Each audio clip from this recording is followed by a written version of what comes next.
रिक्षा भाव भयणीनो, समुदायांत आमचे मिसांव हाचेर आमी नियाळ करता आसतना इल्लोसो वेळ उगीच रावन होच प्रश्न तुमकां घालता, ताचो जबाब दियात. तुमकां जबाब दियात. तूं खंयच्या समुदायांतलो? फ्रॉम वीच कम्युनिटी आर यू? तुज्या समुदायान लोक आहा तेका तूं वळखता? तुज्या समुदायान तुका इश्ट आसा, दुस्मान आसात? इल्लोसो वेळ उगीच राव, तुज्या मनान हाड.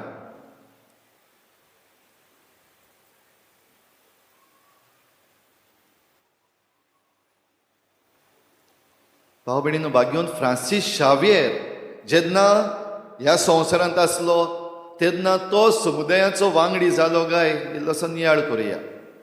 पयले सुवातेर 1506 वर्साक नावारा एस्पानिया हांगासर राजकी महालांत ताचो जल्म जालो. ते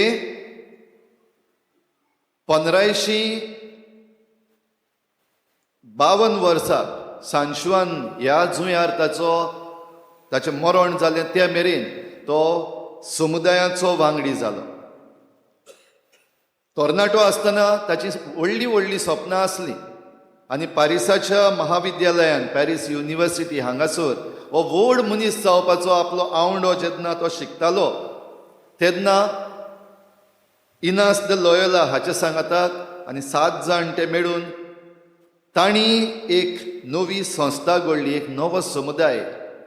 आनी हे 7 जाण जे मुखार आयले तांणी 30 दिसांची आत्मीक कसरत, 30 days स्पिरिच्युअल एक्सरसायजीस जे भाग्योन इनास लॉयोला हाणें निर्माण केल्ले, ते घेवन तांणी आत्मीक नियाळ केलो आनी तांणी मागणें केलें.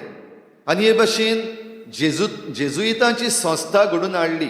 हो जेजुइतांचो हो पयलो समुदाय. आनी ह्या समुदायाचो वांगडी भाग्योन फ्रांसीस जालो. मागणें आनी आत्मीक नियाळ हें तांचें हातयार जालें. त्या उपरांत भाव भयणीनो, जेन्ना तो याज्ञीक जालो, याज्ञीक जाल्या उपरांत संवसाराक जेजू दियात हें ताचें धोरण. आनी संवसाराक जेजू दिवपाक कितें भाशेन भारतांत येवपाक, आमच्या देशांत येवपाक ताका फावो जालें. देवाचेच येवजणेन म्हणूंक जाता. आनी जेन्ना तो भारतांत आयलो तेन्ना ताणें वस्तू केल्यो त्यो समुदाय घडपाच्यो. पयलोच आयलो तेन्ना तामिळनाडू हांगासर परावास म्हणटा त्या नुस्तेकारां बरोबर ताणें मिसांव आपलें फुडें व्हेलें. जूंय क्रिस्तांव आसले पूण तांची दोतोन सारकी नासली. तांकां दोतोन कोणें शिकोवंक ना.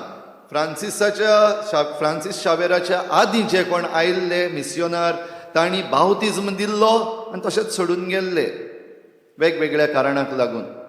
जाल्यार भाग्योन फ्रांसीस ह्या सगल्या नुस्तेकारांक, हजारांनी नुस्तेकार ते, तांकां तांचे थळावे भाशेन, लोकल लँग्वेजीन तांकां दोतोन शिकयता.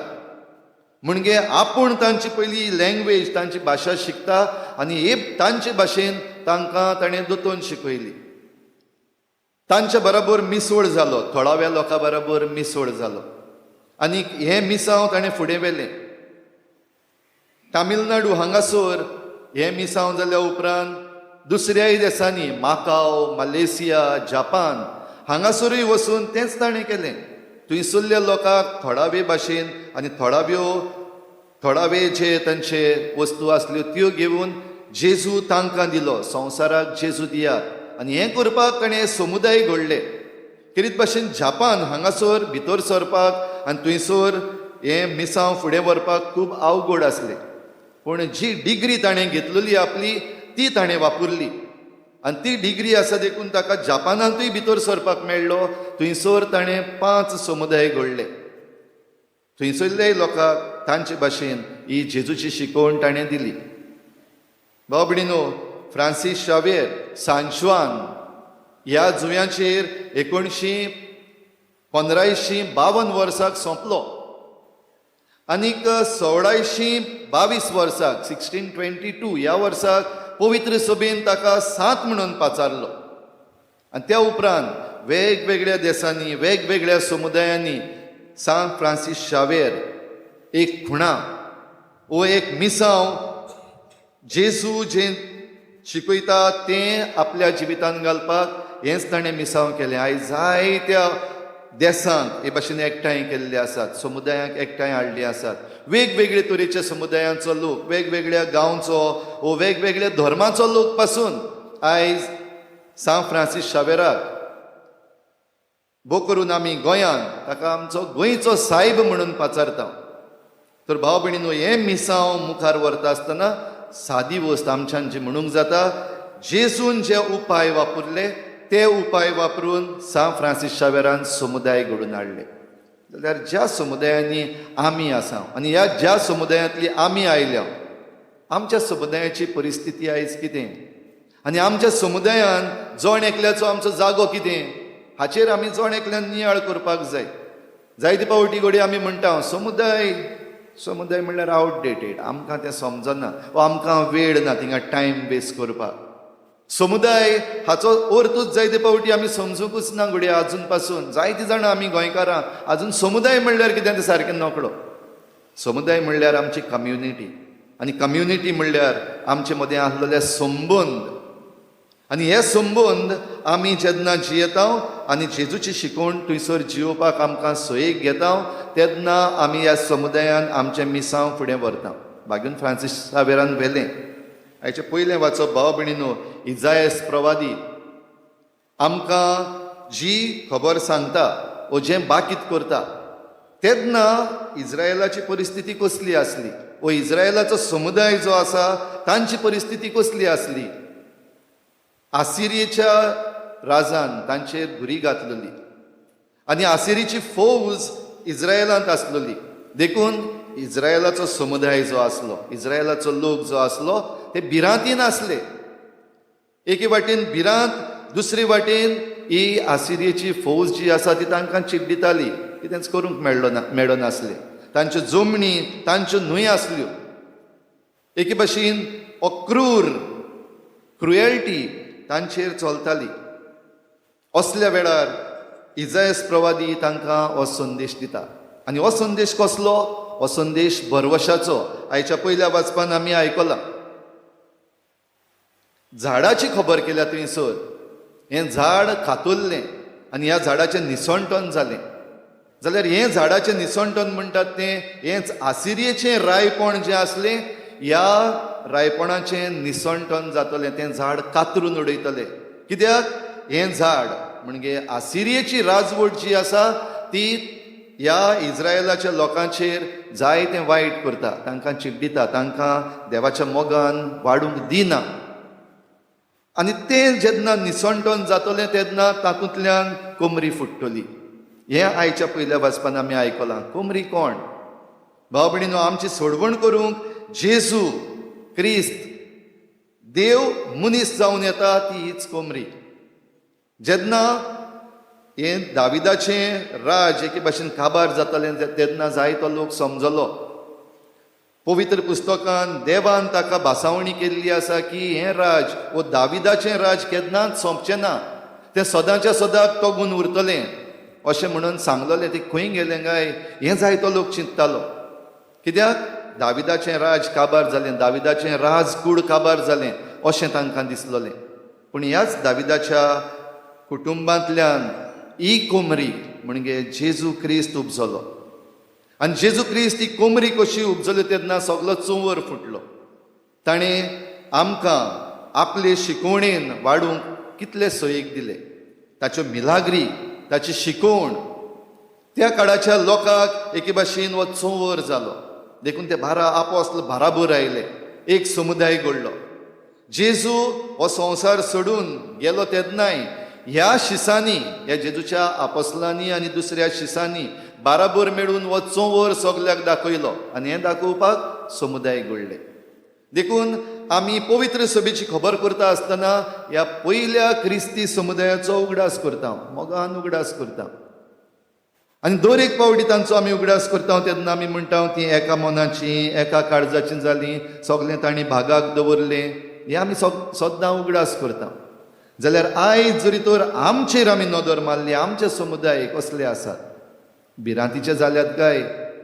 दुस्पटाचे जाल्यात काय? वेगवेगळीं कारणां. एकामेकाचेर आमी विस्वास ठेवता काय? आयज पातयेपाक जाता आमी एकामेकाचेर. आयज जायते फावटी आमचे समुदाय हे भाशेन फुटून गेल्यात. कित्याक आमी एकामेकाक पाती येना, एकामेकाचेर आमकां विस्वास ना, आनी एकामेकाचेर विस्वास ना तेन्ना आमी एकामेका लागीं उलयना. आमकां कितेंय जरी तर वायट दिसलां एकामेकाचें, एकामेकाक आमी सांगना. हेज्यो खबरो तेका, तेज्यो खबरो तेका, आनी तेज्यो खबरो आनीक कोणाक. आनी हे भाशेन आमच्या समुदायांनी फकत फुटी पडलेली आसात. बरें आसा थंयसर पासून राग वाडलेलो आसा. कोणूय जरी तर समुदायान बरो वावर करूंक सोदता ताका फावो तें सहभागिलीपण मेळना. तर असल्या वेळार भाव भयणींनो, आयज आमचे समुदाय असले दुस्पटाचे जाल्यात गाय, राग आमचे मदें आजून पासून भोंवता गाय. तर असले समुदाय जरी तर आमचे सोबें जाल्ले आसात जाल्यार ह्या रायपण जें आसा तेंय आमच्यान पडोवंक जाता. जो आसिरियेचो राजा आनी आसिरियेचें रायपण ते समुदायान जे भाशेन दुस्पट कोत्ताले, राग घालताले, तांकां चिड्डून दवरताले, आयज घोडी आमच्यो राजकी पदवी ज्यो आसात त्यो आमकांय तशेंच करतात. आनी हेतू आमचे समुदाय आसा ते फोडून उडोवपाचे, आमचे मदें डिसयुनिटी घालपाची. कित्याक जरी तो राज चलयतलो आनी आपणाक जाय तें करतलो जाल्यार आमकां फोडून उडोवपाक जाय. आनी आमचे समुदाय न्हयच फकत क्रिस्ती, ल्हान क्रिस्ती समुदाय, पूण आमचे कम्युनिटी जी आसा, आमचे समुदाय जे आसात ते फोडपाक जायते फावटी आमच्याच मदल्या मनशांक विचून काडलेले आसात, व तांकां एक मिसांव दिवन धाडलेलें आसा. थोडे जाण ते उलयतात आनी आमचेच मदें फुडी घालतात, बाराबर येवपाच्यो खबरो करना. ह्या पासत आयज आमचे समुदाय फुटलेले आसात. एकामेकाचेर विस्वास दवरून कितेंय एक आमी मेळोवन घेतले जाल्यार आमच्यान जायना, देखून आमी रडटा.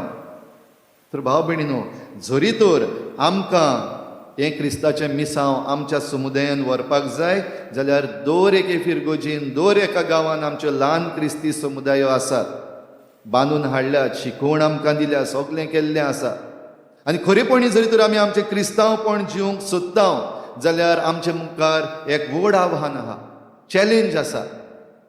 ही चॅलेंज घडये आमी बाराबर येवपाची, एकामेकाक समजून घेवपाची, एकामेकाक आयकुपाची, एकामेकाचेर विस्वास दवरपाची व्हड चॅलेंज. कित्याक जायना आमचे लागीं जाल्यार प्रश्न हो, हें क्रिस्ताचें मिसांव जें सा फ्रांसीस शावेरान वेगवेगळ्या समुदायांनी फुडें व्हेल्यान समुदायो एकठांय केल्यो, ते भाशेन करूंक तूं तयार आसा? तुका खुशी आसा काय नांवाचो क्रिस्तांव? तूं बेस्तोच क्रिस्तांव, नांव पडलां म्हूण क्रिस्तांव, पूण क्रिस्ती जिवीत जिवपाचें भोव फाटीं आसा. असलें जालां काय? जालां जाल्यार परवा ना, आजून पासून चान्स आहा आमकां, आजून सयेक आसा. जातलो करतलो जाल्यार समजून घेवया, आमकां सयेक आसात ते क्रिस्ताचे शिकवणेन. आनी क्रिस्त आमकां विचून काडटा देखून, जशें आयच्या शुभ वर्तमानान आमी आयकलां, जेजू खुशाल जालो. आनी खुशाल कित्याक जालो? कित्याक ही जायती जाणवाय जी आसा ती व्हडल्या व्हडल्या जाणारांक न्हय, पूण साद्या लोकांक ती देव उक्ती करता. साद्या वस्तूंनी ती तांकां उक्ती करता. आनी जी शिकवण आनी जी जाणवाय ह्या साद्या लोकांक उक्ती केल्ली आसा ती जियोवपाक होच क्रिस्त आमचो सोडवणदार देखून तो आमकां आदार दिता. आनी त्या पासत बागून फ्रांसीस शावेर जेन्ना समुदाय बांदता तेन्ना संवसाराक जेजू दिता. तर आयच्या दिसाक भाव भयणीनो, आमकां ही कृपा मागुया. आमच्या समुदायान आमी दोळे उक्ते करून पळोवपाक एकामेकाक, समजून घेवपाक आमी एकामेकाच्यो गरजो, समजून घेवपाक आमी एकामेकाच्यो अशोकतायो, आनी समजून घेवपाक आमचे प्रश्न जे समुदायाक आयज आसात, आनी तांकां जरी तर आमी सुटावे करतले जाल्यार हीच क्रिस्ताची शिकवण जे भाशेन बागून फ्रांसीस शावेरान मुखार व्हेली ती आमी करूंक जाय. देखून दोतोन सारकी शिकपाक गरज आसा. हे समुदाय बांदून हाडपाक बागून फ्रांसीस शावेरान दोतोन सारकी शिकयली. आमच्या धर्माची शिकवण कितें ती सारकी शिकयली. आयज आमी क्रिस्तांवां कितलीं जाणां आमी आमची दोतोन सारकी जाणा, आमच्याच धर्मा विशीं आमकां कितली खबर आसा, आमच्याच पवित्र पुस्तका विशीं आमी कितलें जाणा, आनी कितलो भार आमी घेता ही दोतोन जाणा जावपाक वो पवित्र पुस्तक शिकूंक. सोयेग ना? सोयेग आसात. दर एके फिरगोजींनी आमकां सोयेग आसात, पूण ते सोयेग घेवपाक आमी फुडें सरपाक कितलीं निबां आमचे लागीं आसात. आयज आमकां सगल्यांक काम आसा, सगळीं बिजी. आयज आमकां सगल्यांक प्रायोरिटीज आसात, वेगवेगळ्यो प्रायोरिटीज. तरणाट्यांक आसात, वाडलेल्यांक आसात, भुरग्यांक पासून आयज प्रायोरिटीज आसात. आनी ह्यो प्रायोरिटीज ज्यो आसात तातूंत क्रिस्ताची शिकवण पडना, ती भायर उरता. दोतोन जी आमची आसा ती ह्या प्रायोरिटीजान पडना, ती कुशीन उरता. आमचे साक्रामेंट जे आसात ते ह्या प्रायोरिटीजान पडनात. ते आनी कोण तरी कोत्तलो, पाद्री आहा ते कोत्तलो, आनी जे कोण सदां इगोर्जेन वेतात तीं करतलीं. आनी ह्या पासत भाव भयणीनो घोडी आमचे समुदाय व समुदायांत आमकां हे मिसांव जेवपाक जायना. तर आयज दर एकलो जो आमी हे मिसाचे भेटेन भाग घेता आनी आयच्या दिसाक आमचे समुदायीक मिसांव फुडें व्हरपाक आमी बासायता. तीं जाणां जावया, निच्यो करया. वय हांव मुखार सरतलों. आदीं आसा जालें गेलें, पूण आतां फुडें सरता आसतना खंयच्योय पदव्यो जावं त्यो राजकीय पदव्यो वो आर्थीक पदव्यो वो कसल्योय पदव्यो ह्या संवसाराच्यो आमचे मदें फुटी घालपाक सोदतात, आमकां कुशीन काडटात आनी आमचो फायदो काडूंक सोदतात. समजून घेवया, बाराबर येवया आनी बाराबर येवन हें क्रिस्ताचें मिसांव आमी बागेवन फ्रांसीस शावेरा भाशेन भाव भयणीनो मुखार व्हरुया.